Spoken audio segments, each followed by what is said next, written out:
and the public to exercise their tornado safety procedures.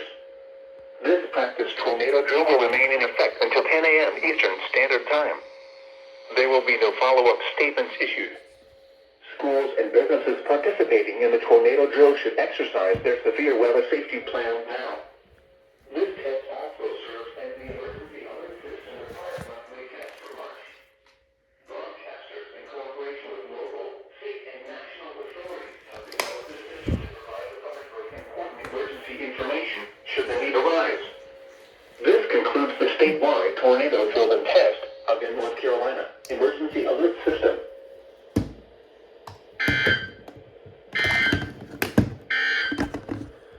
And now taking a look at the forecast for the Cape Fear region. Issued at 9:05 a.m. West of today,